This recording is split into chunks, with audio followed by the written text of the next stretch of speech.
Take your photos now dahil pa nagsimula tayo, dire-diretso na tayo dito. Are we good? Okay. Thank you, Direct Jojo. Kim, bati ka please. Nag-sign up the cross na si Kim. Yeah, for the first timer. Hello po sa inyong lahat. Welcome to me, welcome to you. Welcome to everybody. Yes. Diba? PJ, please greet everybody. Hello po, magandang hapon po, maraming salamat po sa support. Si Tao, napaka-presko ng outfit for today's video. Simplihan lang natin. Magandang tanghali po sa inyong lahat. Thank you for being here with the rest of the cast of The Alibay. Maraming salamat po. Thank you, Tao. Ang napakagandang si Angelina. Angelina, please greet everybody. Hello everyone. Salamat sa pagpunta. And excited to answer your questions. Thank you, Angelina. Robbie! Hello, magandang hapon po to everyone out there. Thank you for giving the time to ask us questions today on The Alibay. And hopefully we can get some good conversation going. Are you ready? Nako, ikaw Sakto lang. Rafael, welcome back! Nice to see you! What's up everybody? Thank you so much. Good afternoon po sa inyong lahat at maraming salamat sa pagpunta ninyo dito and I'm hoping we're gonna have a grand time today. At syempre si Sofia, napakaganda ng outfit for today. Salamat po.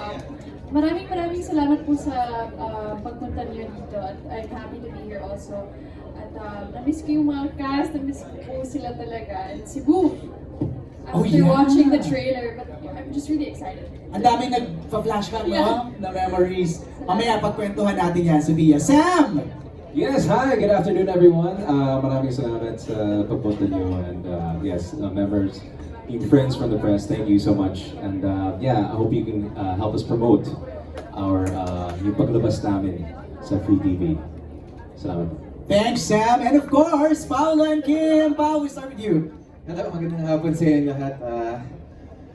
Actually, nakakalimutan ko na artista ako. Ito lang, pagpasok ko ulit sa mainit yung pagtanggap na naalala ko na nga pala kaming palabas. Salamat sa magaganda ninyong ngiti sa mga kaibigan namin from the press, the fans, vloggers. Salamat po sa inyo. Thanks, Pao. Kimmy! Oh, hello everybody, good evening! Good afternoon! Dami ko na interview, kala ko gabi na. Oh, very nice. Mukhang madilim kasi, so Correct. it feels like evening. Tsaka yung mga nanood sa ibang bansa ngayon online, good evening. Ayun, lusot na lang pala. Yes! Sa lahat ng mga nandito natin, it's nice to see familiar faces. And Yes. maraming salamat sa oras ninyo para punan kami sa inyong memory. Na-miss Sa namin cellphone. kayo! Really? Kami din! Kayong dalawa, na-miss Is it? namin. Thank you. Siguro yun ang first question, how does it feel that, I know you've had shows before like this, na unang pinalabas sa online streaming and then free TV.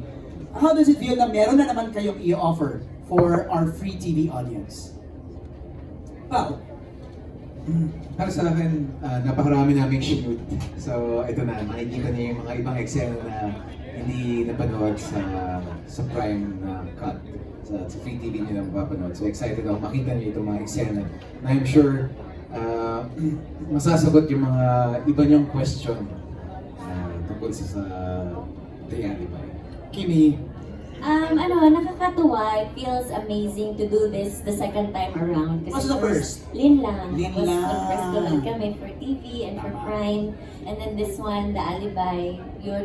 Very honored and very happy dahil nakakapanood yung mga supporters namin ng dalawang klase. Isang shorter and isang longer. That's right. And at the same time, they're still supporting it 100%. So we hope this time, supportahan pa rin nila. kasi yung iba hindi nakapanood ng Prime di ba? Meron lang Yes. sila free TV. So, at least may chance na now. Yes, tsaka maraming eksena na hindi napanood sa Prime Video. At this time, buong katotohanan na talaga yung mapapanood nila. Talaga ha? Mamaya kay Direk ko itatanong niyang ang buong katotohanan. Pero as a refresher, dun po sa mga first time lang narinig ang The Alibay, let's ask everybody yung mga roles nila sa show na to. We begin with you, Kim. I am Anika. I'm playing the role of Anika sa The Alibay. Isa akong dancer. Oh, ang Yes. layo naman sa real life. Yes, medyo first time.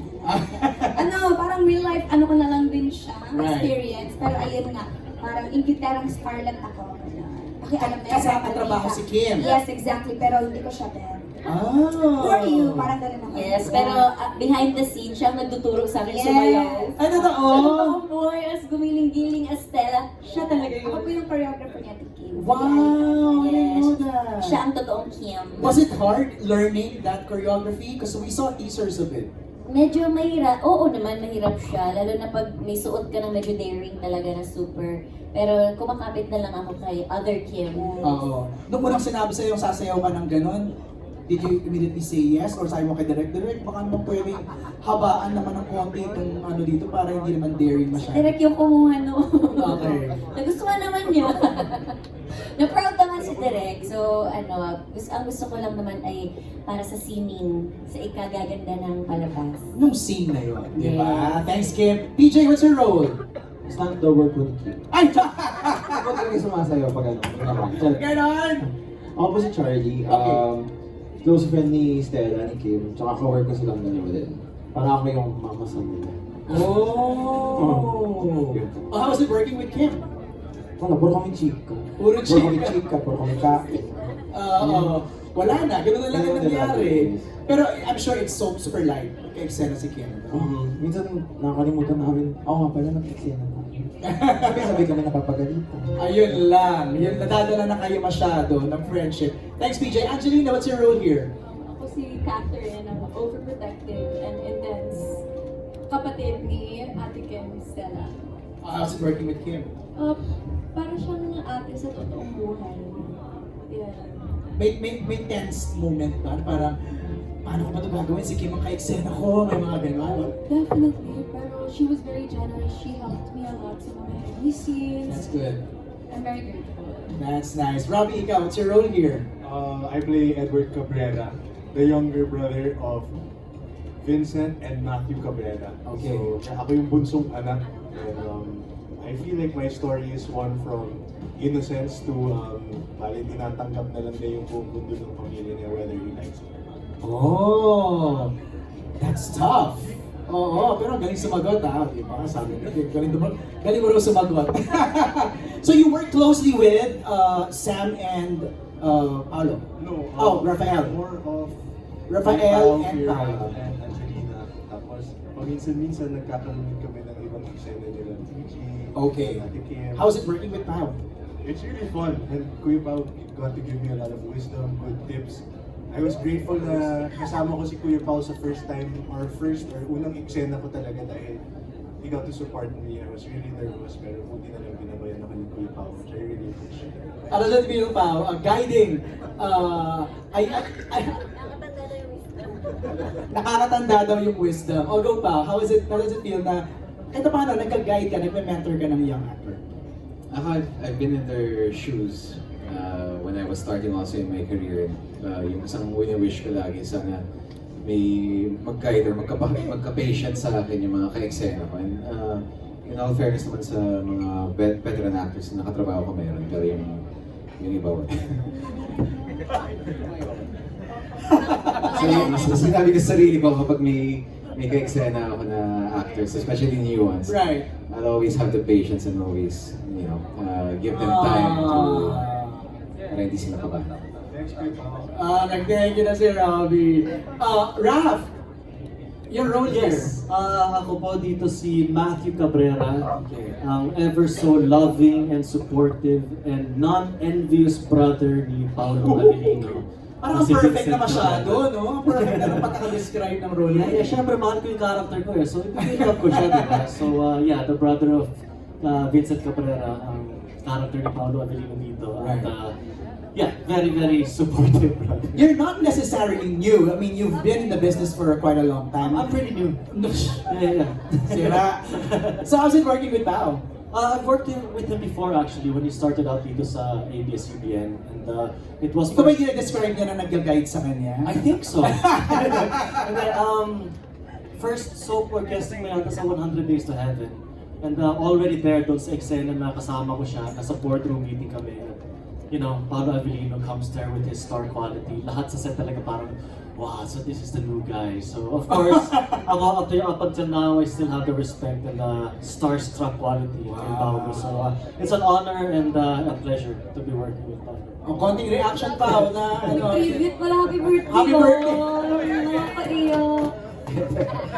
Gcash ko is... Naalala ko yung eksena yun kasi sobrang intense rin ng eksena yun. But, you know, I'm very happy that we get to work with this cast. We've seen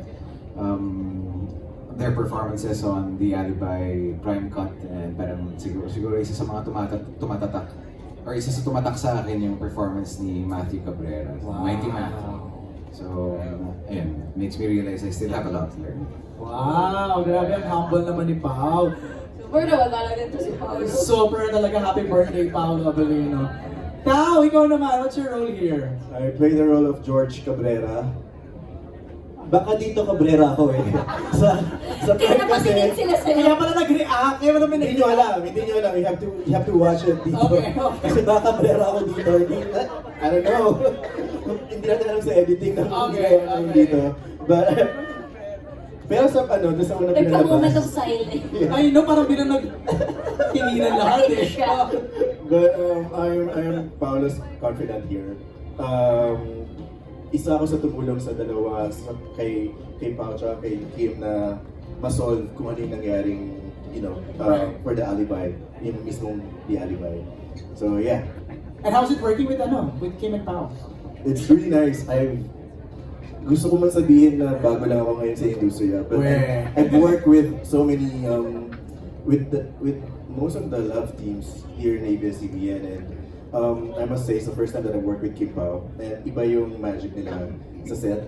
They balance each other, and they, you know, hindi ko yun nasabi sa inyo, but alam ni Kim, kasi tawa ako ng tawa kasi minsan lang dumalaw si Kim sa set namin ni Pao, and binabalanse nila yung mood kahit mabigat yung mga eksena. So it's really nice. Thank you for that wonderful, you know, work environment. Yeah, I'm just glad I was able to witness it and experience it. Wow, so you just revealed na bumibisita si Kim sa set ninyo, pero doon na siyang eksena. Daming sinabi ni MJ. I didn't say that! Ikaw ang nagsabi doon. Sabi ko kasi galing siyang unit 2. Okay. Pumunta siyang unit namin. Ako nakikinig lang naman ako sa mga Oo. sagot ninyo. Diba? Baka wala akong sinabing Ayusin mo gano'n. daw. Ayusin mo alibi mo. Nasa Cebu lang kami. Okay. So, nasa lang kami, isang hotel. Okay. Tama na to.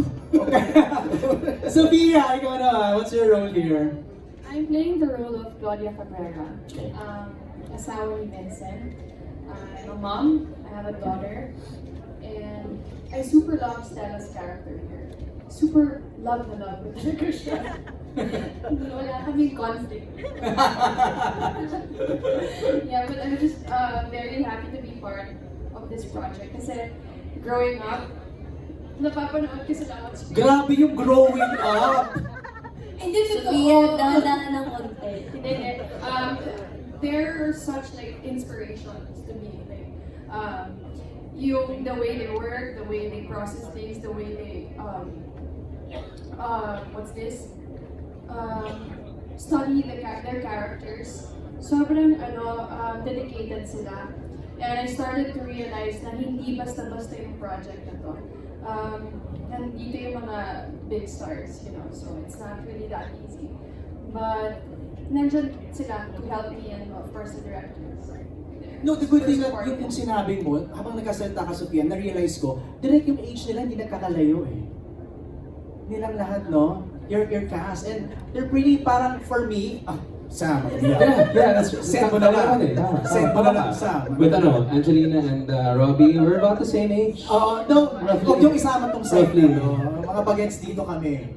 No, parang, direct nasasanay ako dati, pag may soap, parang it's a mix of, di ba, lahat, parang all ranges, pero ito parang it's, all ages are close, direct, di ba? What do you say about the casting? Iba rin kasi yung pag-approach nila dun sa character. May mga intense scenes na talagang nandun sila sa character nila. They really felt deep na kunin yung character na yun. Oo. At nakukuha naman nila talaga. Galing. May mga approaches sila, yung pag sobrang intense. Paolo was quiet from morning, ganyan. Kasi pinaghahandaan yung si Kim, lagi siyang may notes. May notepad siya para alam niya yung continuity ng characters niya. Really? So yun yung magaling, parang alam niya kung saan pupunta. Okay. Kaya direct hindi ko na ako iyak dito. Okay. Baka question, ako ba? May Bible. May Bible siya. Okay, pag-usapan natin yung Bible na yan mamaya. Let's go to Sam first. Yes, hi. Your role? I play the role of Walter Cunanan. Napakabait din na empleyado ng Cabrera Group of Companies. Kahit medyo dramatic yung childhood niya, he's very smart, he's very cunning. He naging protege ni Arthur, played by, of course, si Sir John. Right. Yes, he's very smart, cunning, patient, and revengeful. Oh. Yes. Medyo nahihilig ka na sa mga ganyang characters, yung mga dark characters. Hindi sa mahilig, pero Nababagay sa'yo? Ba't ka natawa, Sophia? It's just a character. Gusto mo sabihin sa akin, ha? Kaya nga. Ano? Bakit?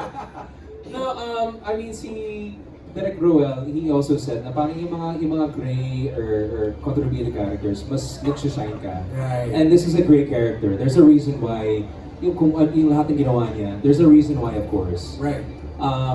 And yeah, it was a challenging role, but it was a fun, challenging role. And medyo, yun, gray, darker character. Nice, Yeah. nice. Okay, nabanggit na ni Direct Jojo yung Bible ni Kim and then the way Paolo prepares for the scene.